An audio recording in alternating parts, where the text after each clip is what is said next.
आज chapter cell revise करना है, ठीक है।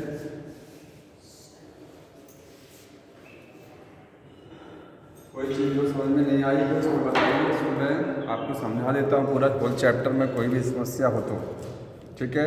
बाकी मैं पूछते जा रहा हूँ। एक बुक दे दीजिए, सीक्वेंस देखते रहें कौन कौन सा टॉपिक है उसमें, ठीक है। हाँ दीजिए हमको एक सेकेंड। देखिए सबसे पहले ओवरव्यू ऑफ सेल दिया, स्टार्टिंग में दिया हुआ है इसमें व्हाट इज सेल। इसमें कोई समस्या है? इसमें ये सारी जानकारी पता होना चाहिए कि फर्स्ट लिविंग सेल को किसने डिस्कवर किया था, फर्स्ट सेल किसने डिस्कवर की थी, ठीक है। सब क्लियर है, कोई समस्या नहीं है, ठीक। सेल थ्योरी के बारे में बताइए, सेल थ्योरी में कोई प्रॉब्लम हो? सेल थ्योरी में आपको ध्यान ये रखना है कि स्लाइडन एंड स्वान दो साइंटिस्ट जो थे, ठीक है, उन्होंने स्लाइडन जो कहाँ के थे, कहाँ के थे, जर्मनी के, और स्वान ब्रिटिश के, ठीक है, ब्रिटिशियंस थे। स्वान का कंट्रीब्यूशन ज़्यादा है। स्वान ने प्लांट और एनिमल सेल दोनों के बारे में अपना व्यू दिया था। किसी भी सेल में सेल मेम्ब्रेन होती है, ये किस साइंटिस्ट ने बताया? स्वान ने बताया। प्लांट सेल में सेल वॉल होती है, किसने बताया? स्वान ने बताया। तो स्वान का कंट्रीब्यूशन ज़्यादा है, स्लाइडन का कंट्रीब्यूशन क्या है? कम है। समझ में आया? बाकी सेल थ्योरी को किसने मॉडिफाइड किया? रुडोल्फ विर्को ने किया था। ऑमनिस सेलुला स्टेटमेंट किसने दिया? रुडोल्फ विर्को ने दिया था, ठीक है। और इसका मतलब क्या होता है? ऑमनिस सेलुला, इस सेलुला का मीनिंग क्या है? एक सेल से न्यू सेल फॉर्म होना, दूसरे सेल से। हाँ, एक ओल्ड सेल से नई सेल का फॉर्मेशन होता है, ये इसका मीनिंग होता है, ठीक है। ये फिनिश हो गया। बाकी सेल जो है, सभी body, whole body is made by cell और cell arise from pre existing cell. ये दो पॉइंट है सेल थ्योरी के, ठीक है। मॉडिफाइड की बात कर रहे हैं, ठीक है। आगे ओवरव्यू ऑफ सेल है, तो इसमें कहा जाए कि टिपिकल सेल कौन सी होती है। अगर हमको स्टडी करना है इंटरनल स्ट्रक्चर, तो हम किस चीज़ को ज़्यादा प्रेफर करते हैं? ऑनियन पील को। प्लांट सेल को स्टडी करने के लिए टिपिकल सेल कौन सी ली जाती है? ऑनियन पील, ऑनियन सेल। और एनिमल सेल को स्टडी करना है तो ह्यूमन की चीक सेल जो होती हैं उनको प्रेफर किया जाता है, जनरली उसी को यूज़ करते हैं। ये ओवरव्यू में, ठीक है। बाकी सेल में क्या क्या होता है वो सब इसमें दिया हुआ है, कोई प्रॉब्लम नहीं होनी चाहिए, ठीक। अब सेल का जो शेप और साइज होता है, शेप और साइज, ठीक है। तो स्मॉलेस्ट सेल कौन सी होती है, लार्जेस्ट कौन सी है? आरबीसी का साइज पता होना चाहिए, 7 माइक्रोमीटर आरबीसी का साइज होता है। सबसे छोटी 0.3 माइक्रोमीटर की सेल है, ठीक है, माइक्रोप्लाज्मा होती है, ठीक। लॉन्गेस्ट सेल कौन सी है, लार्जेस्ट कौन सी है? लॉन्गेस्ट नर्व सेल है, लार्जेस्ट ऑस्ट्रिच का एग है, 130 मिलीमीटर बाई 170 मिलीमीटर साइज होता है उसका। समझ में आ रहा है? ये हो गया। और शेप क्या हो सकता है? ये तो साइज हो गया। शेप में कुछ भी, बहुत सारी शेप की सेल हो सकती है, इलोंगेटेड, ट्यूब लाइक, सिलेंड्रिकल, ठीक है, स्टार शेप, और बहुत सारी शेप और डिस्क्राइब। एक लाइन आता है कि सेल की जो शेप होती है ये क्या बताती है, ये इसके हिसाब से क्या कोई चीज़ डिसाइड होती है? तो सेल का फंक्शन डिसाइड होता है। जो सेल बॉडी में अलग अलग प्रकार की कोशिकाएं होती हैं, अलग अलग टाइप की सेल हैं, सबका काम लगभग अलग अलग होता है। तो सेल का जो काम होता है वो शेप के हिसाब से डिसाइड, जैसी शेप उसी हिसाब से इसका वर्क, ठीक है। एक लाइन लिखी है यहाँ पर, ये लाइन जरूर अंडरलाइन कर लीजिएगा, ये क्वेश्चन बनता है, ठीक है। सेल की शेप क्या डिसाइड करती है? उसका फंक्शन डिसाइड करती है। इसके बाद में प्रोकैरियोटिक और यूकैरियोटिक सेल में थोड़ा सा डिफरेंस जान लीजिए क्या होता है। देखिए फास्ट बताते जाइए, प्रोकैरियोटिक सेल और यूकैरियोटिक सेल, ठीक है। यूकैरियोटिक, इसमें इसका साइज होता है, कितना साइज है? तो वैसे तो होता है 1 to 10 माइक्रोमीटर, ठीक है। लेकिन ज़्यादातर बैक्टीरिया का साइज क्या है? 3 to 7 माइक्रोमीटर है। 3 से लेकर के 7 माइक्रोमीटर के बैक्टीरिया होते हैं। सबसे छोटा बैक्टीरिया 0.3 माइक्रोमीटर। इसका साइज कितना होता है? 100 माइक्रोमीटर, 10 से 100 माइक्रोमीटर की बड़ी साइज की है। दूसरा डिफरेंस, अगर कहा जाए मेन डिफरेंस, आपको 4 क्वेश्चन ऑप्शन दिया गया है, सबका सब सही है। प्रोकैरियोटिक और यूकैरियोटिक सेल में डिफरेंस पूछा गया, सब सही है। मेन डिफरेंस क्या होता है? मेन डिफरेंस सेल वॉल का नहीं है। मेन पूछा जाए मेन डिफरेंस क्या है? 4 ऑप्शन में चारों सही है मान लीजिए डिफरेंस में, इसमें से एक मेन डिफरेंस होता है न्यूक्लियस का। दोनों में मेन डिफरेंस न्यूक्लियस का है। प्रोकैरियोटिक सेल क्या है? इसमें इनकम्प्लीट न्यूक्लियस है, वहाँ क्या है? कंप्लीट न्यूक्लियस है। इनकम्प्लीट का मतलब न्यूक्लियर मेम्ब्रेन नहीं है, न्यूक्लियोलस नहीं है। कंप्लीट का मतलब सब कुछ है। प्रिमिटिव न्यूक्लियस कहाँ होता है? प्रिमिटिव नहीं होता है। प्रोकैरियोटिक सेल का जो न्यूक्लियस है वो प्रिमिटिव है, क्योंकि ये प्रिमिटिव सेल है। सबसे पहले कौन सी सेल बनी थी? ये, देन तक ये बना था। इसमें न्यूक्लियस प्रिमिटिव है, इनकम्प्लीट है, इनसिपिएंट न्यूक्लियस का ही नाम है इसका, पूरा न्यूक्लियस यहाँ कंप्लीट है। और बताइए डिफरेंस में क्या होता है? मेजर सेल ऑर्गेनल्स एब्सेंट होते हैं कहाँ? जहाँ वहाँ मेजर सेल ऑर्गेनल प्रेजेंट, मतलब मेम्ब्रेन बाउंड सेल ऑर्गेनल नहीं होता, वहाँ होता है। राइबोसोम में, राइबोसोम में मेम्ब्रेन होती ही नहीं है। राइबोसोम कैसा है? नॉन मेम्ब्रेनस है, ठीक है।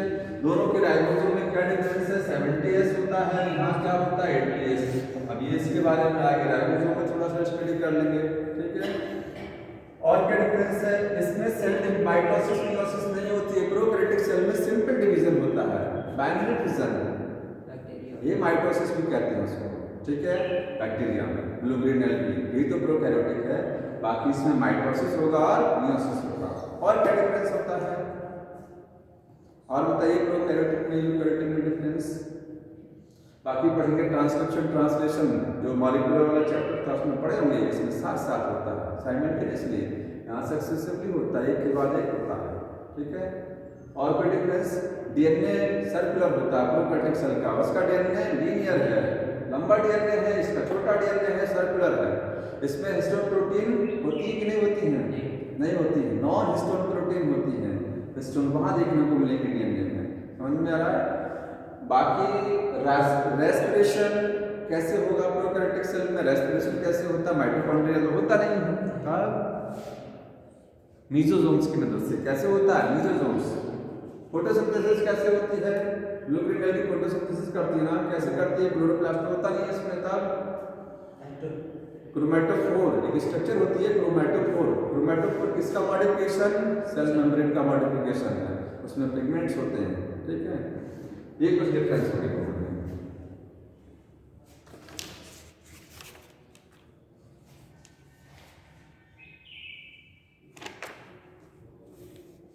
आगे प्रोकैरियोटिक सेल में प्लाज्मिड पता होना चाहिए, होता है प्लाज्मिड, ठीक है। मेन डीएनए के अलावा भी एक डीएनए होता है, उसको क्या बोलते हैं? प्लाज्मिड। प्लाज्मिड की कुछ खासियत होती है कि प्लाज्मिड करता क्या है? बैक्टीरिया को एंटीबायोटिक रेजिस्टेंस पावर देता है, ठीक है, ये इसका फंक्शन होता है प्लाज्मिड का।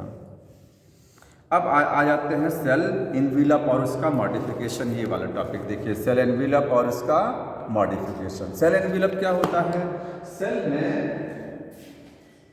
जितने कवर होते हैं, सारे कवर को मिला करके सेल इनवेलप, ठीक है, covering of the cell called cell envelope. अब कहा जाए प्रोकैरियोटिक सेल में सेल इनवेलप में कितने लेयर होती हैं? 3 लेयर होती है प्रोकैरियोटिक सेल की बात होती है।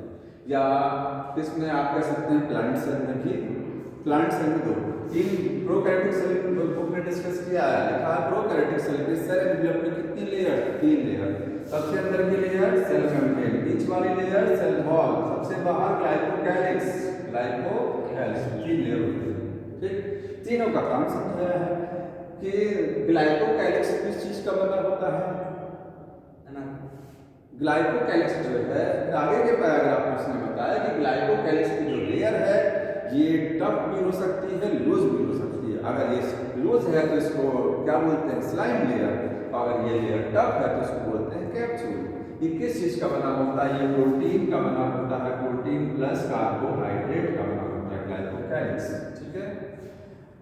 सेल वॉल किस चीज की बनी होती है? तो बैक्टीरिया की सेल वॉल पेप्टाइडोग्लाइकेट होता है, मतलब मेनली एमाइलोपेक्टिन का बना होता है। क्या चीज? ग्लाइकोपेक्टिन नहीं, एमाइलोपेक्टिन नहीं कहेंगे, ग्लाइकोकैलिक्स एमाइलोपेक्टिन नहीं कहेंगे, प्रोटीन है, कार्बोहाइड्रेट है। कार्बोहाइड्रेट में कौन सा वाला कार्बोहाइड्रेट है? कई टाइप होते हैं। एमाइलोपेक्टिन और एमाइलोज आप स्टार्च और ग्लाइकोजन में पढ़ते हैं, ठीक है। सेल वॉल पेप्टाइडोग्लाइकेन की बनी होती है। पेप्टाइडोग्लाइकेन क्या है? म्यूरिन भी बोलते हैं इसको, ठीक है। और सेल मेम्ब्रेन, अभी एक लाइन में लिखा है कि सेल मेम्ब्रेन प्रोकैरियोटिक की और यूकैरियोटिक की सेल मेम्ब्रेन सेम, ठीक है, similar to the eukaryotic cell. बाकी सेल वॉल जो प्रोकैरियोट में है और जो यूकैरियोट में सेल वॉल में अंतर है, क्योंकि इसकी सेल वॉल अलग है। यूकैरियोट में सेल वॉल कहाँ होती है देखने को मिलती है? प्लांट में, उसकी सेलुलोज की बनी होती है। काइटिन की सेल वॉल आपको कहाँ देखने को मिलेगी? फंगस में, वो भी तो यूकैरियोट है। तो केवल एक ही चीज़ मैच करती है, वो है सेल मेम्ब्रेन। प्रोकैरियोटिक में सेल एनवेलप में यही लेयर दोनों में सेम, ठीक है। तो ये हो गया सेल एनवेलप के बारे में। अब एक चीज़ और बताया गया है कि जो प्रोकैरियोट होते हैं, प्रोकैरियोट्स, वो आपस में डिफर करते हैं। होता है ना, बैक्टीरिया आपस में क्या है, डिफर करते हैं। क्यों डिफर करते हैं? उनके सेल एनवेलप के आधार पर। पहली चीज़ तो सेल एनवेलप, जितने बैक्टीरिया होते हैं सब कुछ ना कुछ अलग होते हैं। क्योंकि क्या आपको लगता है कि एक बैक्टीरिया ये है और दूसरा बैक्टीरिया ये है? ग्राम पॉजिटिव ग्राम नेगेटिव दो टाइप के बैक्टीरिया में सेल वॉल जो होती है, ये सेल वॉल, ठीक है, ये अलग अलग टाइप के होता तो पेप्टाइडोग्लाइकेन का ही बना, ठीक है। या आप कह सकते हैं सेल एनवेलप जो बैक्टीरिया का है वो थोड़ा थोड़ा क्या है, डिफर करेगा दोनों। तो बैक्टीरिया सेल एनवेलप के आधार पर डिफरेंट होते हैं और इसके आधार पर स्टेनिंग के आधार पर अलग अलग होते हैं। स्टेनिंग के आधार पर बैक्टीरिया कितने प्रकार के? दो, ग्राम पॉजिटिव और ग्राम नेगेटिव। पॉजिटिव और नेगेटिव होता है। पॉजिटिव का मतलब कैसा कलर दिखाई देगा? ग्राम पॉजिटिव पिंक या सॉरी पर्पल कलर, पर्पल, ये पिंक कलर का दिखाई देगा। नेगेटिव जो ग्राम स्टेनिंग एक प्रोसेस होता है, ठीक है। जो पर्पल, जो क्रिस्टल वायलेट कलर को टेकअप कर लेगा वो पॉजिटिव है, जो क्रिस्टल वायलेट को टेकअप नहीं कर पाएगा वो नेगेटिव है। समझ में आ रहा है? ये सब जल्दी जल्दी वाली चीजें हैं। डिटेल में तो ये होता है कि 4 कलर होते हैं, 1 बाई 1 उसको मिक्स किया जाता है बैक्टीरिया के ऊपर।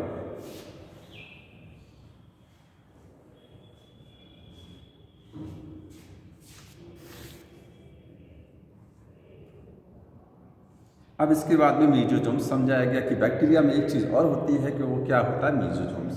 मीजोजोम्स में ध्यान रखना आपको किस चीज़ का मॉडिफिकेशन है, तो ये सेल वॉल का है कि सेल मेम्ब्रेन, तो ये सेल मेम्ब्रेन का मॉडिफिकेशन है, ठीक है।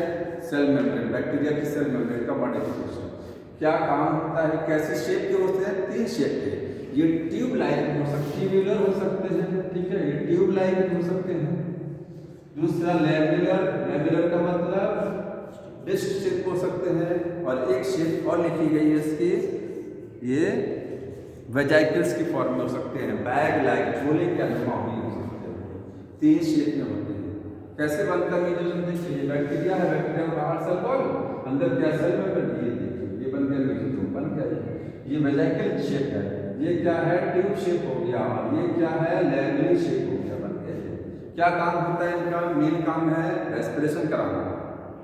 और क्या काम है? सेल डिवीजन में मदद करना, सिक्रीशन में मदद करना, separation of the cell during cytokinesis में मदद करती है। 3-4 फंक्शन है इसमें, ठीक। इसके बाद में आगे देखिए दिया हुआ है फ्लैजिला के बारे में। बैक्टीरिया जो होते हैं वो मोटाइल भी हो सकते हैं और नॉन मोटाइल। अगर मोटाइल है तो फ्लैजिला होगा, ठीक है। तो फ्लैजिला जो होता है वो फ्लैजिला इसमें मदद करते हैं मूवमेंट में। फ्लैजिला के कितने पार्ट होते हैं? 3 पार्ट होते हैं। जैसे ये बैक्टीरिया है, इसमें ये फ्लैजिला इस तरीके से हो गया, इसके 3 हिस्से, बेसल बॉडी, हुक, फिलामेंट। तो बेसल बॉडी नीचे वाला पार्ट, हुक नीचे वाला पार्ट, फिलामेंट ये वाला पार्ट। तो फिलामेंट बाहर की तरफ निकला होता है, सबसे बड़ा पार्ट है बाहर की तरफ होता है। बेसल बॉडी और हुक का कुछ हिस्सा सेल वॉल से ढका होता है, सेल वॉल के अंदर होता है, ठीक। तो ये मोर्टेलिटी में मदद करते हैं। फ्लैजिला हो गया। इसके बाद और क्या हो सकता है बैक्टीरिया में? तो सीलिया होती कि नहीं होती है बैक्टीरिया में? नहीं होती है, सीलिया नहीं होता है। फिम्बरी और पिली स्ट्रक्चर होती है, फिम्बरी होता है और पिली स्ट्रक्चर होती है, ठीक है। ये किस में मदद करती है? Attachment of bacteria. बैक्टीरिया अगर कहीं चिपका रहता है तो इसी की मदद से चिपकता है, फिम्बरी की मदद से। किसी सरफेस पर चिपकेगा कैसे? फिम्बरी की मदद से।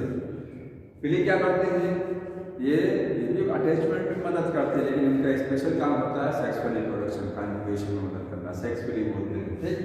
दोनों में और क्या अंतर होता है? तो फ्लैजिला का साइज बड़ा होता है, लंबे होते हैं, ये क्या है, छोटे हैं। इनमें भी देखा जाए कौन बड़ा है तो इसमें पिली बड़ा होता है, फिम्बरी छोटे छोटे होते हैं, ब्रिस्टल लाइक होता है। ये किस प्रोटीन का बना होता है? Flagellin protein, flagella flagellin. Fimbriae और पिलिन प्रोटीन, याद रखिए, ये बेसिस का बना होता है, पिलिन प्रोटीन होती है, उसका बना होता है। ये फ्लैजिलिन होती है। अब फ्लैजिला यूकैरियोटिक सेल में भी होता है, फ्लैजिला प्रोकैरियोटिक सेल में भी होता है। दोनों के फ्लैजिला में क्या अंतर होता है देखिए, प्रोकैरियोटिक सेल में जो फ्लैजिला है वो है, यूकैरियोटिक सेल में फ्लैजिला कहाँ होता है बताइए। एल्गी पढ़े, एल्गी में गैमीट्स आर मोटाइल, बोलते हैं ना गैमीट मोटाइल, गैमीट के ऊपर फ्लैजिला होता है ना, ठीक है। हमारी बॉडी में फ्लैजिला कहाँ, स्पर्म के ऊपर फ्लैजिला होता है, ठीक। तो फ्लैजिला यूकैरियोटिक सेल पर भी देखने को मिलता है, समझ में आया। तो फ्लैजिला प्रोकैरियोट में जो है, यूकैरियोट में दोनों में अंतर ही होता है कि प्रोकैरियोट का फ्लैजिला क्या होता है, फ्लैजिलिन प्रोटीन का बना होता है। इसका फ्लैजिलिन, यूकैरियोट का फ्लैजिला किस प्रोटीन का बना होता है, ट्यूबुलिन प्रोटीन। क्या होता है, ट्यूबुलिन। माइक्रोट्यूब्यूल का नाम सुना है ना, माइक्रोट्यूब्यूल, सेंट्रियोल, सीलिया, फ्लैजिला के अंदर कौन सी प्रोटीन होती है, 9+2 अरेंजमेंट होता है ना सीलिया फ्लैजिला में। माइक्रोट्यूब्यूल का अरेंजमेंट क्या होता है, 9+2, 9+2 क्या धागे जो है, माइक्रोट्यूब्यूल धागे ट्यूबुलिन प्रोटीन के बने होते हैं। तो ये ट्यूबुलिन का बना है, ये फ्लैजिलिन का बना होता है, ये अंतर है इसमें। और बहुत सारे डिफरेंस है दोनों में, जितना इसमें लिखा गया उतने जान लीजिए। राइबोसोम और इंक्लूजन बॉडी, अगला टॉपिक देख लीजिए। कोई समस्या इसमें नहीं, समस्या है। तो राइबोसोम जो होता है वो 70S और दूसरा कौन सा 80S, ठीक है। एस का मतलब मैंने समझा दिया था क्या होता है, स्वेटबर्ग यूनिट है, क्या बताती है, रेट ऑफ सेडिमेंटेशन को बताती है, ठीक है।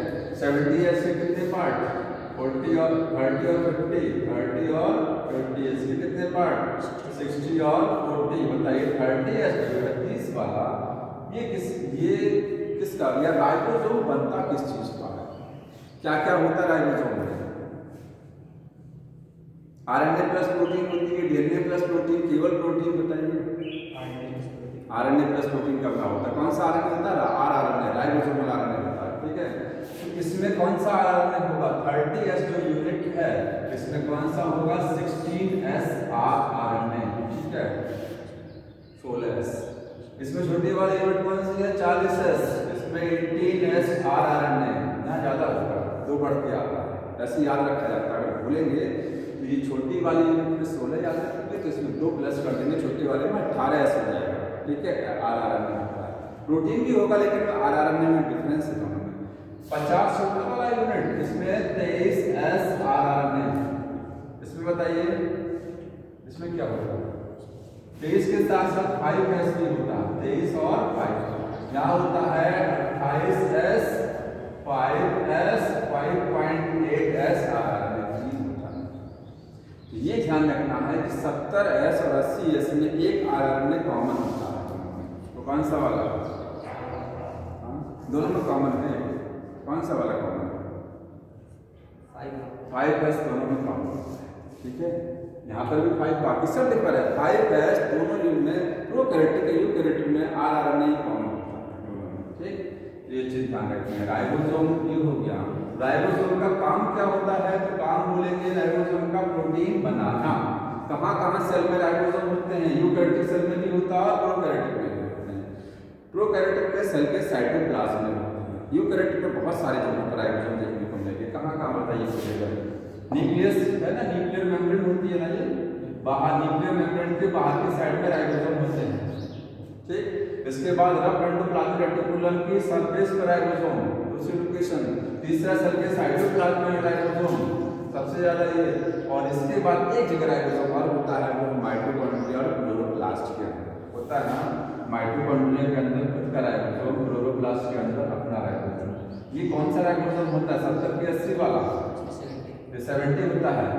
माइटोकॉन्ड्रिया क्लोरोप्लास्ट के अंदर डीएनए सर्कुलर होगा, राइबोसोम 70S होगा। एक यूकैरियोटिक सेल की बात हो रही है, ठीक। इंक्लूजन बॉडीज क्या होते हैं, अगला टॉपिक। अच्छा एक टॉपिक जो लिखा है पॉलीसोम, पॉलीसोम क्या होता है, जब प्रोटीन बनती है सेल के साथ तो राइबोसोम एक साथ आकर के अटैच हो जाते हैं मैसेंजर आरएनए पर, इसको क्या बोलते हैं, पॉलीसोम या पॉली राइबोसोम। कौन जा रहा है, अरे मॉलिक्यूलर वाले चैप्टर प्रोटीन सिंथेसिस एक टॉपिक है, उसमें बताया जाता है ना कि सारे राइबोसोम जुड़ गया, मैसेंजर आरएनए आ गया, दोनों को मिलाकर के पॉली राइबोसोम बोलते हैं। इंक्लूजन बॉडीज क्या होती हैं, ये आपको कहाँ देखने को मिलेंगी? तो याद रखिए प्रोकैरियोटिक सेल में होती है। क्या होती है inclusion body? Non living structure, non living होती है, निर्जीव स्ट्रक्चर है, सेल के साइटोप्लाज्म में होती है। एग्जाम्पल क्या क्या हो सकते हैं इनके? लाइक जैसे प्रोकैरियोटिक सेल में भोजन जो एकत्रित होता है वो इंक्लूजन बॉडी की होता है। जैसे ग्लाइकोजन ग्रैन्यूल्स, ग्लाइकोजन ग्रैन्यूल्स, इसमें क्या इकट्ठा होगा? ग्लाइकोजन इकट्ठा करेगा। बैक्टीरिया ग्लाइकोजन इकट्ठा करता है किस रूप में? ग्लाइकोजन ग्रैन्यूल्स के रूप में, ये इंक्लूजन बॉडी। फॉस्फेट ग्रैन्यूल्स, ये क्या इकट्ठा करेंगे? फॉस्फेट इकट्ठा रखेंगे। और बताइए क्या नाम है इसका? साइनोफाइसिन ग्रैन्यूल, उनके जो नाम है भाई साइनोफाइसिन ग्रैन्यूल, ये ब्लू ग्रीन एल्गी में देखने को मिलेगा। साइनोफाइसिन का मतलब ही ब्लू ग्रीन एल्गी होता है। और एक और होता है गैस वैक्यूल। तो गैस वैक्यूल जो होती है ये भी क्या इंक्लूजन बॉडीज हैं। लेकिन एक होता है नॉर्मल वैक्यूल, प्लांट सेल में पढ़ते हैं कि वैक्यूल होती है, एनिमल सेल में भी वैक्यूल होती है, वो रियल वैक्यूल है, ये वास्तविक वैक्यूल नहीं, ये ट्रू वैक्यूल, इनको बोलते हैं सीडो वैक्यूल। क्या बोलते हैं? Pseudo vacuole. क्यों बोला जाता है? सीडो वैक्यूल है, फाल्स वैक्यूल है। बैक्टीरिया पानी में जब तैरते हैं ना ब्लू ग्रीन एल्गी, तो उनको बायंसी प्रोवाइड कराते हैं गैस वैक्यूल्स, एयर भरी होती है। लेकिन इनकी में जो मेम्ब्रेन चढ़ी होती है वो मेम्ब्रेन लिपिड बाइलेयर की नहीं होती है, ठीक है, इसीलिए फाल्स वैक्यूल है। क्योंकि आप जो प्लांट सेल में वैक्यूल पढ़ते हैं ना, उस वैक्यूल की आउटर मेम्ब्रेन को क्या बोलते हैं? क्लोरोप्लास्ट। और वो किस चीज का बना होता है? लिपिड बाइलेयर का, लिपिड और प्रोटीन होती है। यहाँ पर केवल प्रोटीन की लेयर है। गैस वैक्यूल में जो बाहर की झिल्ली होती है वो केवल प्रोटीन की बनी होती है, उसमें लिपिड नहीं होता। इसलिए क्या है ये? SIDO vacuole. ये वैक्यूल की तरह दिखता तो है लेकिन ये रियल वैक्यूल नहीं है। समझ में आया? ये हो गया। अगला यूकैरियोटिक सेल के बारे में थोड़ा सा दिया हुआ है। प्लांट और एनिमल सेल में डिफरेंस बता दीजिए। क्या डिफरेंस होता है प्लांट और एनिमल सेल में? चलिए बताइए, साइज किसका बड़ा होता है? प्लांट सेल के एनिमल सेल? अगर साइज देखा जाए तो साइज किसका इंक्रीज? प्लांट के एनिमल सेल? हाँ, प्लांट सेल। दूसरा डिफरेंस होता है कि वैक्यूल प्लांट सेल में बड़ी बड़ी होती है, एनिमल सेल में छोटी होती है। संख्या में ज्यादा कहाँ होती है? एनिमल सेल में, यहाँ संख्या में कम, ठीक है। न्यूक्लियस की पोजीशन प्लांट सेल में सेंटर में है कि किनारे है? सेंटर में नहीं है। न्यूक्लियस जो कि प्लांट सेल में वैक्यूल बीच में होती है लगभग, तो न्यूक्लियस बेचारा किनारे चला जाता है, शिफ्ट हो जाता है, पेरिफेरल पोजीशन है। और एनिमल सेल में इसकी पोजीशन कहाँ है? बीच में है न्यूक्लियस, ठीक है, ये अंतर होता है। माइटोकॉन्ड्रिया की संख्या कहाँ ज्यादा होगा? प्लांट के एनिमल में? हाँ, प्लांट में माइटोकॉन्ड्रिया ज्यादा होंगे। तो कौन सी सेल ज्यादा एक्टिव है इसमें से? तब जो सेल ज्यादा एक्टिव होती है वहाँ माइटोकॉन्ड्रिया ज्यादा होते हैं। कौन सी सेल ज्यादा एक्टिव होती है? एनिमल सेल ज्यादा एक्टिव है। काम एनिमल सेल पर ज्यादा होता है, तो ये माइटोकॉन्ड्रिया की संख्या यहाँ ज्यादा होती है, ठीक है। और क्या अंतर होता है? सेंट्रियोल कहाँ है, कहाँ नहीं है? तो सेंट्रियोल एनिमल सेल में है, यस, यहाँ नहीं होता है। और क्या डिफरेंस होता है? लाइसोसोम और गोल्गी बॉडी में समझ लीजिए। गोल्गी बॉडी कहाँ ज्यादा होती है? एनिमल सेल में, क्योंकि जहाँ सिक्रीशन ज्यादा होता है वहाँ गोल्गी बॉडी होता है, ठीक है। एक होता है लाइसोसोम, ठीक। तो ये डिफरेंस हो गया प्लांट और एनिमल सेल में। बाकी सेल वॉल का डिफरेंस होता है, प्लांट सेल में सेल वॉल है, वहाँ नहीं होती है। आगे एक टॉपिक है सेल मेम्ब्रेन, ठीक है। तो सेल मेम्ब्रेन को स्टडी किया गया था कैसे? जब इलेक्ट्रॉन माइक्रोस्कोप डिस्कवर किया गया तो सेल मेम्ब्रेन की डिटेल स्टडी की गई, ठीक है। आगे इसमें एक चीज़ बताइए कि सेल मेम्ब्रेन में होता क्या क्या है? तो लिपिड और प्रोटीन। क्वेश्चन आता है कौन सा लिपिड होता है? कई टाइप के लिपिड होते हैं। सेल मेम्ब्रेन में मोस्टली कौन सा लिपिड पाया जाता है? फॉस्फोलिपिड, ठीक है, फॉस्फोलिपिड होता है। और प्रोटीन तो कुछ भी हो सकती है। सेल मेम्ब्रेन की स्टडी करना है तो किस में सबसे पहले स्टडी किया गया था सेल मेम्ब्रेन का? किस सेल में? ह्यूमन की आरबीसी। आरबीसी जो होती है उसकी मेम्ब्रेन को सबसे पहले अध्ययन किया गया था। ह्यूमन आरबीसी लेकर के सेल मेम्ब्रेन की स्टडी की गई थी, ठीक है। और सेल मेम्ब्रेन में क्या होता है? प्रोटीन होती है, लिपिड होता है, और क्या होता है इसके अलावा? और कुछ होता नहीं होता? बताइए इसके अलावा। ये सब मेन चीजें हैं। हाँ एंजाइम प्रोटीन, वो प्रोटीन हो गया। कोलेस्ट्रॉल, और क्या हो सकता है, कोलेस्ट्रॉल होगा। ठीक, कौन में आता है कोलेस्ट्रॉल तो फैट होता है। हाँ कोलेस्ट्रॉल भी तो फैट होता है। हाँ वो फैटी है, लिपिड में आता है। हाँ लिपिड में आता है कोलेस्ट्रॉल भी। और देखिए आरबीसी जो होती है या सेल मेम्ब्रेन में, क्योंकि बुक में आरबीसी का डाटा लिखा है, 52% प्रोटीन को बताया गया है, और लिपिड कितना परसेंट में बोलते हैं, 40% में। तो ये रेशियो हर सेल मेम्ब्रेन में अलग अलग होता है, ये आरबीसी का लिखा है।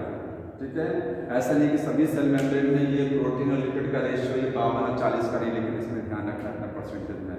ठीक है, और उसके बाद प्रोटीन्स जो होती हैं सेल मेम्ब्रेन में, वो कितने टाइप की होती हैं, तो 2 टाइप की प्रोटीन है।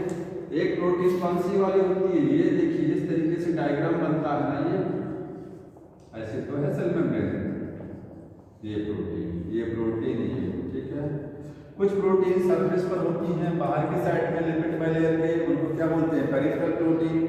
जो प्रोटीन अंदर होगा उसको इंटीग्रल प्रोटीन।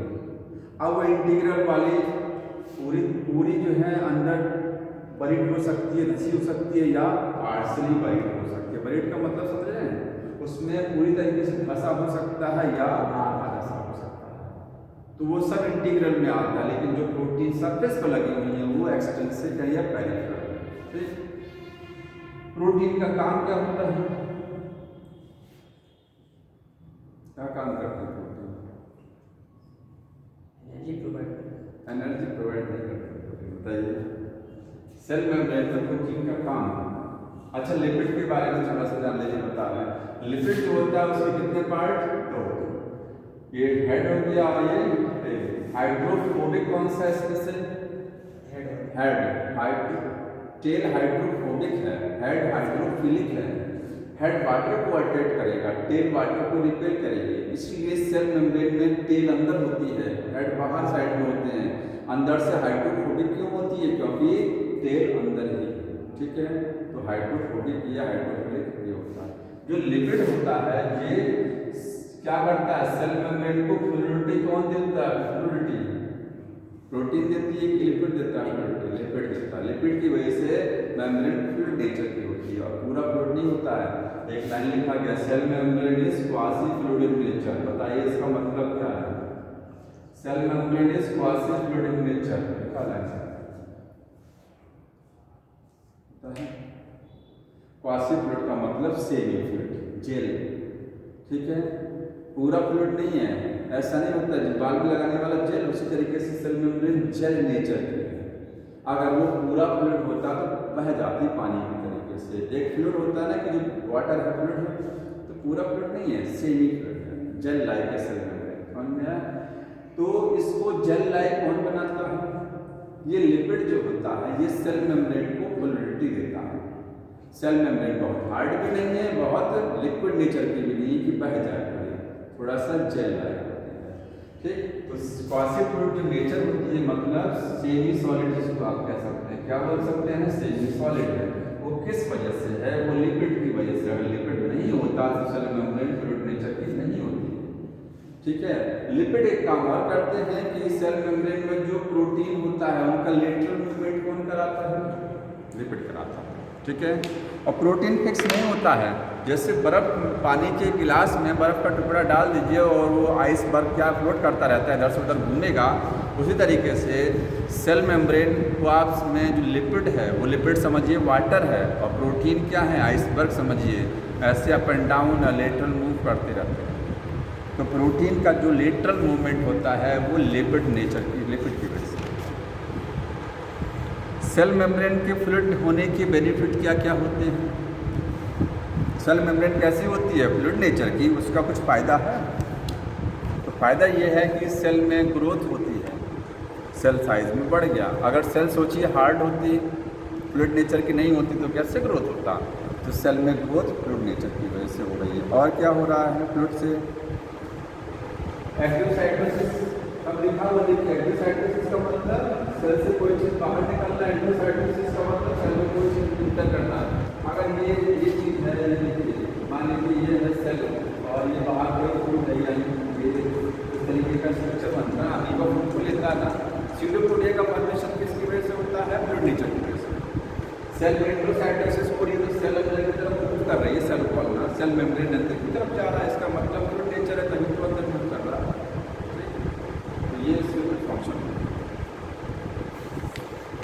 आगे ट्रांसपोर्ट के बारे में लिखा है। एक्टिव ट्रांसपोर्ट में कोई समस्या होता है? ये एक्टिव होता है, पैसिव होता है, एक होता है, दो तरीके का ट्रांसपोर्ट है। फैसिलिटेड डिफ्यूजन किससे होता है?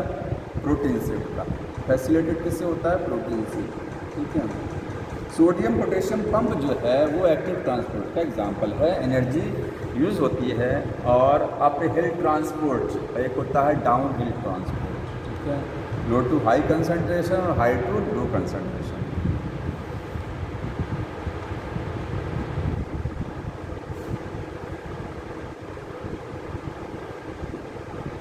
मॉलिक्यूल कंसंट्रेशन ग्रेडियंट के अगेंस्ट में एक्टिव में मूव करते हैं कि पैसिव में मूव करते हैं? कंसंट्रेशन ग्रेडियंट के अगेंस्ट में,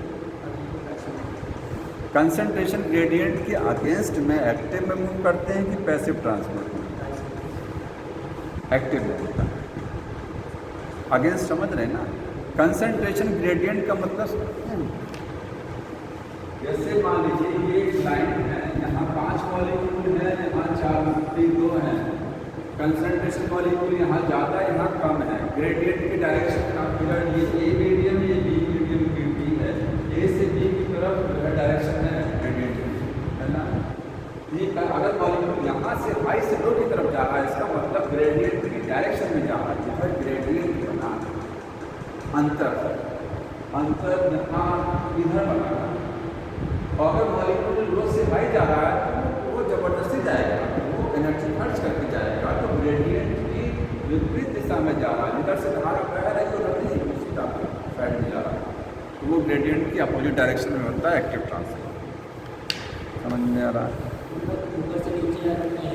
ऊपर से नीचे नहीं, यहाँ ऊपर से नीचे की बात नहीं होती। यहाँ होता है हाई कंसनट्रेशन से लो की तरफ मॉलिक्यूल जा रहा है कि लो से हाई की तरफ जा रहा है।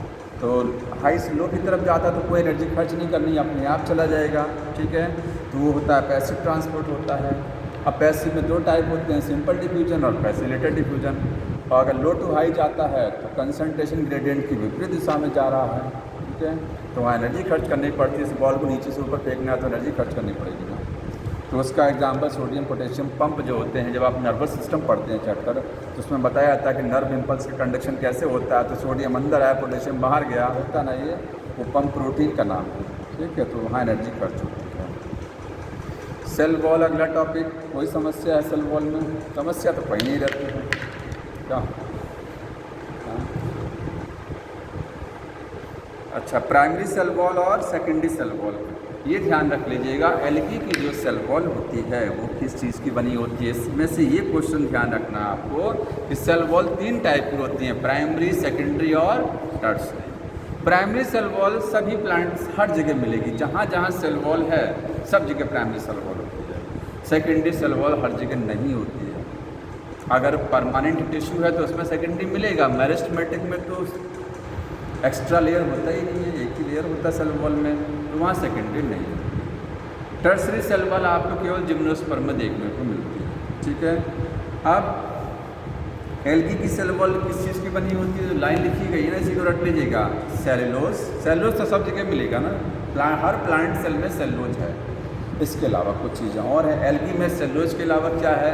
तो गैलेक्टेंस है, मैनेंस है, कैल्शियम कार्बोनेट, रट लीजिएगा ये लाइन। ठीक है। इसी तरीके से बाकी और जो सेल वॉल होती हैं, बाकी जितने प्लांट हैं और उनमें सेल वॉल में क्या क्या हो सकता है? तो वहाँ लिखा गया कि सेलुलोज तो होगा ही, हेमी सेलुलोज होगा, पैक्टिन होगा। ठीक है। ये चीज़ एल्गी का जरूर ध्यान रखना है। एल्गी में कुछ अलग चीज़ है। मिडिल लैमेला 2 सेल को जोड़ने वाला कनेक्शन होता है। प्लांट सेल में, एनिमल सेल में होता है कि नहीं होता है? मिडिल लैमेला एनिमल सेल में होता है, बताओ? नहीं होता है। तो एनिमल सेल में उसके स्थान पर क्या होता है? मिडिल लैमेला के स्थान पर क्या होता है? ये टिश्यू वाला जो टॉपिक था, एनिमल टिश्यू, एक होता है गैप जंक्शन, एक होता है टाइट जंक्शन, एक होता है एडहेरिंग जंक्शन। एडहेरिंग जंक्शन समझ लीजिए, चिपकाने वाला जंक्शन। मिडिल लैमेला 2 सेल को जोड़ती है। ठीक है। प्लाज्मोडेस्माटा कनेक्शन कहाँ होता है? एक प्लाज्मोडेस्माटा कनेक्शन है ना प्लांट सेल में, ठीक है।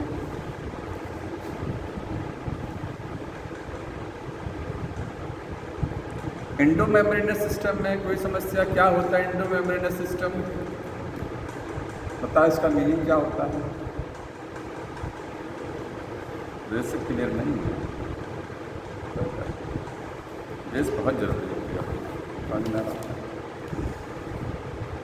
देखिए एंडोमेम्ब्रेनस क्या है? सेल के अंदर मेम्ब्रेन का बना हुआ जितना सिस्टम लगा हुआ है, जो भी चीज़ मेम्ब्रेन की बनी हुई है सेल के अंदर, अब सेल में बाहर तो एक मेम्ब्रेन है ही है, उसको इंक्लूड नहीं करेंगे, वो तो बाहर है। बाकी सेल के अंदर साइटोप्लाज्म में जो भी चीज़ मेम्ब्रेन की बनी हुई है वो सब एंडोमेम्ब्रेनस सिस्टम में आता है। अब क्या क्या चीज़ मेम्ब्रेन का बना हुआ? केवल मेम्ब्रेन का होना चाहिए। देखा जाए तो माइटोकॉन्ड्रिया के ऊपर भी मेम्ब्रेन है, वो एंडोमेम्ब्रेनस में नहीं आएगा। केवल मेम्ब्रेन का ही बना झिल्ली नुमा संरचनाएं सेल के अंदर जो होती हैं वो क्या होते हैं? Endomembranes system. अब क्या क्या होता है उसमें?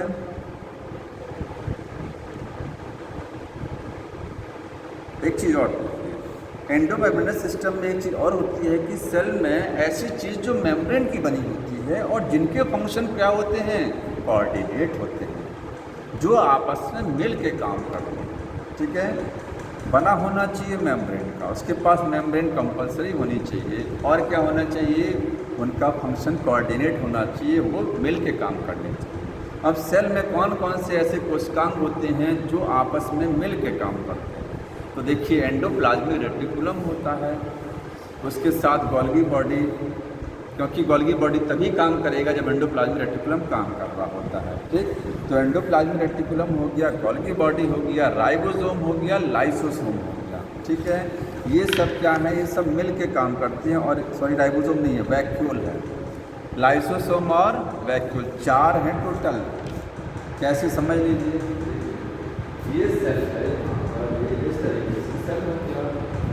ये न्यूक्लियस या न्यूक्लियस के पास में क्या लगा होता है? Endoplasmic reticulum. यहाँ क्या है? गोल्गी बॉडी, ठीक है। इसके बाद क्या है? लाइसोसोम हो गया, और ये क्या हो गया? वैक्यूल।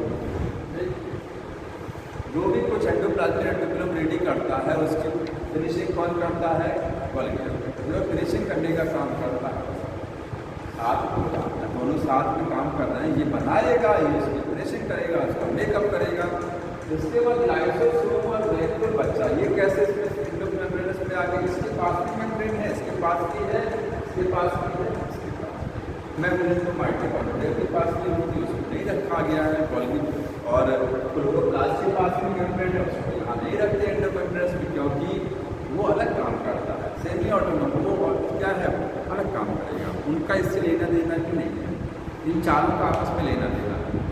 ये काम करेगा, ठीक है, ये कुछ बनाएगा, यहाँ भेजेगा, इसकी फिनिशिंग करेगा।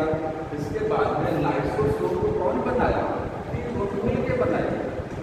जो बोलते हैं लाइसोसोम कहाँ से बनता है? गोल्गी बॉडी से बनता है लाइसोसोम, लेकिन उसका एंजाइम कहाँ से बनता है? एंडोप्लाज्मिक रेटिकुलम से बनता है। तो लाइसोसोम को बनाने में उनका रोल है। वैक्यूल किसने बनाया?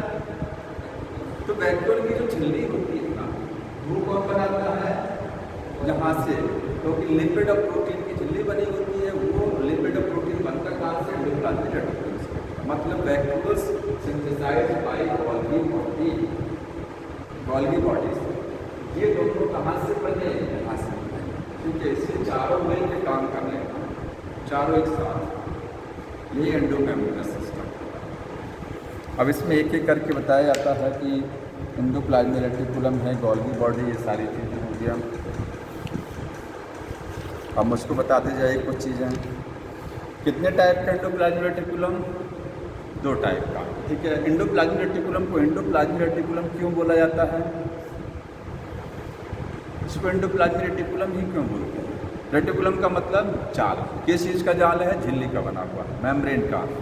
एंडोप्लाज्मिक इसलिए बोलते हैं क्योंकि सेल का जो साइटोप्लाज्म है वो 2 पार्ट में डिवाइड होता है। बाहर वाला साइटोप्लाज्म पेरिफेरल, उसको बोलते हैं एक्सोप्लाज्म, और अंदर वाला साइटोप्लाज्म जो होता है न्यूक्लियस के आसपास वाला साइटोप्लाज्म जो होता है एंडोप्लाज्म।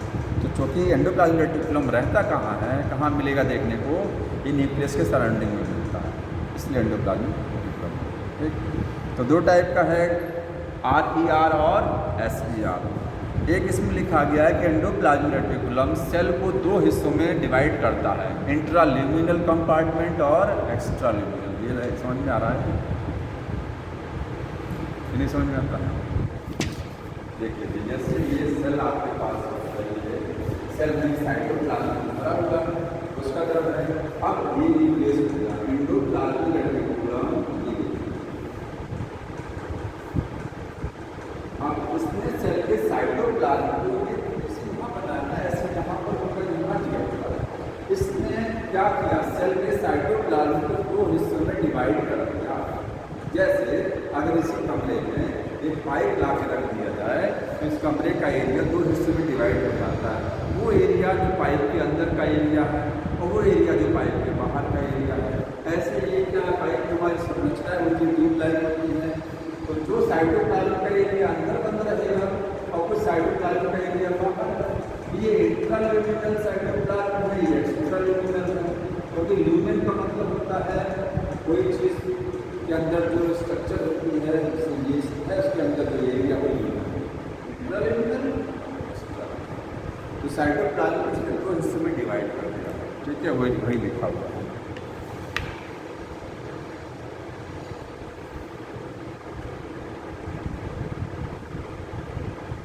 तो एंडोप्लाज्मिक रेटिकुलम दो टाइप का, रफ और स्मूथ। रफ क्या करता है? प्रोटीन। स्मूथ क्या करता है? कार्बोहाइड्रेट और लिपिड की सिंथेसिस करता है। सबसे ज़्यादा कौन होता है? रफ होता है कि स्मूथ होता है? होता तो रफ है, लेकिन ये डिपेंड करता है कि सेल में ज़रूरत किस चीज़ की। अगर प्रोटीन बनाने की ज़रूरत ज़्यादा है तो रफ ज़्यादा होता है, ठीक है, रिक्वायरमेंट के आधार पर। बाकी एंडोप्लाज्मिक रेटिकुलम का और काम क्या होता है? इस सेल का साइटोस्केलेटन, हमारे शरीर में हड्डियों का ढांचा है ना, सेल में ऐसा कुछ होता नहीं है। तो सेल में स्केलेटन जो बनाता है वो एंडोप्लाज्मिक रेटिकुलम। देखिए इस लगता पूरा सेल का स्केलेटन बना रहा है। सेल में कोई भी चीज़ एक जगह से दूसरी जगह जानी है तो कैसे जाएगा? इसी से जाएगा। जिससे केवल तुम लोगों को यही बताना है कि एंडोप्लाज्मिक रेटिकुलम का 2-3 काम है, प्रोटीन बना देना, कार्बोहाइड्रेट, लिपिड। और काम क्या है? सेल को मजबूती देना एक तरीके से, ठीक है। सेल में कोई भी चीज़ एक जगह से दूसरी जगह मूव कराना, इंट्रासेलुलर ट्रांसपोर्ट इसी का काम होता है। तो ये इसका फंक्शन हो गया एंडोप्लाज्मिक रेटिकुलम का।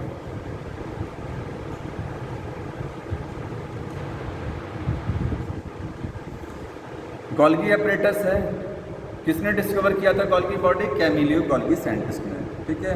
गोल्गी बॉडी के और बहुत सारे नाम होते हैं, इसको डिक्टियोसोम बोलते हैं, ठीक है, डिक्टियोसोम इसका नाम होता है। कितने पार्ट होते हैं गोल्गी बॉडी में? 3 पार्ट, सिस्टर्नी, ट्यूब्यूल और वेजिकल्स। समझ में आता है ये? हाँ समझ में आता ना, सिस्टर्नी क्या होते हैं। गोल्गी बॉडी ये आपको देखने को कहाँ मिलेगी? न्यूक्लियस के पास ही होती है, लेकिन ये एंडोप्लाज्मिक रेटिकुलम के बगल में। अगर ये सेल है, सेल में न्यूक्लियस हो गया, बगल में ये यार्ड हो गया, तो एंडोप्लाज्मिक रेटिकुलम के यहाँ आगे रहेगा। क्योंकि जो बनाएगा नहीं उसको मेकअप ये करता है, उसको सही ये प्रोसेसिंग ये करेगा, बनाने के बाद कहाँ जाता है मटेरियल, ठीक। ये गोल्गी बॉडी हो गया। 3 पार्ट इसके हो गए गोल्गी बॉडी के। इसमें 2 जो सिस्टर्नी इसका मेन पार्ट, देख रहे हैं ना, सिस्टर्नी मेन पार्ट सिस्टर्नी है। सिस्टर्नी में 2 साइड बताते हैं, ये देखिए सिस्टर्नी ये हो गया, ये इस तरीके से। इसमें 2 साइड है, एक कौन सी साइड है? कॉन्वेक्स साइड है, कॉन्केव है, ये कॉन्वेक्स है। और ये वाली साइड कौन सी है? कॉन्केव। अब बताइए कॉन्केव और कॉन्वेक्स किधर होता है? तो लगा ऐसा होता है, कॉन्वेक्स साइड न्यूक्लियस की साइड में होती है, कॉन्केव साइड इधर होती है, सर्कुलेट की साइड में होती है। गोल्गी बॉडी के काम क्या होते हैं? लाइसोसोम की सिंथेसिस करना, एक्रोसोम बनाना, स्पर्म के हेड पर जो एक्रोसोम, लेकिन एंजाइम ये नहीं बनाता है। एंजाइम सब लाइसोसोम वहाँ से ER से बन के आएंगे। प्रोसेसिंग ऑफ मैक्रोमॉलिक्यूल, जैसे मान लो कि इसने बना दिया प्रोटीन, किसने? एंडोप्लाज्मिक रेटिकुलम में। अब बनाना है ग्लाइकोप्रोटीन, तो प्रोटीन पर ग्लाइको का मतलब को जोड़ना पड़ेगा ना। इसने बना दिया क्या चीज़? लिपिड बना दिया, किसने? स्मूथ एंडोप्लाज्मिक रेटिकुलम से बन गया लिपिड। और बनाना क्या है? ग्लाइकोलिपिड, तो ग्लूकोज जोड़ना पड़ेगा। ग्लूकोज कौन जोड़ेगा? ये गोल्गी बॉडी प्रोसेसिंग करता है, मेकअप करता है। जो मॉलिक्यूल एंडोप्लाज्मिक रेटिकुलम बनाता है उसमें थोड़ा सा चेंज करता है, ये उसका मेकअप करता है, इसके उसको मेकअप रूम ऑफ सेल भी बोलते हैं। ठीक है, सेल का मेकअप रूम, सेल का किचन क्लोरोप्लास्ट, सेल का मेकअप रूम ये हो गया। एक लाइन इसके लिए और बोली जाती है, इसको गोल्गी बॉडी को मैक्रोमोलिक्यूलर ट्रैफिक इंचार्ज ऑफ सेल बोलते हैं। मैक्रोमोलिक्यूल समझ रहे हैं ना, प्रोटीन, कार्बोहाइड्रेट, लिपिड, ये सब क्या है, मैक्रोमोलिक्यूल है। सेल में कोई मॉलिक्यूल सेल से बाहर जाएगा, किस सेल में रहेगा। मान लीजिए सेल ने कोई चीज़ बना दिया, प्रोटीन बना दिया, कार्बोहाइड्रेट बनाया, अब उसको सेल से बाहर भेजना है कि सेल में रखना है, और रखना है तो कहाँ भेजना है उसको, ये डिसाइड कौन करता है, गोल्गी बॉडी का। जाएगा तो एंडोप्लाज्मिक रेटिकुलम से हो करके, लेकिन डिसाइड कौन करेगा, गोल्गी बॉडी करेगी। इसलिए होता है मैक्रोमोलिकुलर ट्रैफिक इंचार्ज। जैसे चौराहों पर ट्रैफिक इंचार्ज होता है, वो क्या करता है, किस गाड़ी को किधर भेजना है, वो कौन करता है, ट्रैफिक इंचार्ज, कि किस व्हीकल को किस डायरेक्शन में भेजना है हमको। वैसे ही किस मॉलिक्यूल को कहाँ भेजना है, सेल के अंदर रखना है तो कहाँ रखना है, और बाहर जाना है तो जाना है कि नहीं जाना, ये डिसाइड ये करता है, ट्रैफिक इंचार्ज होता है।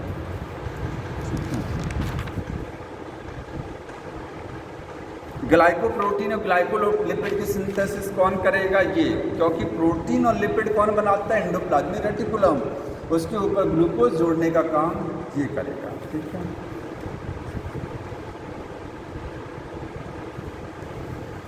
तो एक बार भी इसको आगे और थोड़ा रिवाइज कराना पड़ेगा। ठीक है, क्योंकि क्वेश्चन तब आप इसके बाद क्वेश्चन कर ले जाएंगे, थोड़ा सा और जो बाकी रह गया है इसमें से पढ़ के आएंगे। अगली बार ये जो रिमेनिंग बचा हुआ है, ये सेल का क्वेश्चन, सेल डिवीजन तो रिवाइज करा दिया गया, सर ने रिवाइज करा दिया उसको। ठीक है, ये जो पार्ट बचा हुआ है इसको पढ़ाएंगे थोड़ा सा हम, और क्वेश्चन करा देंगे।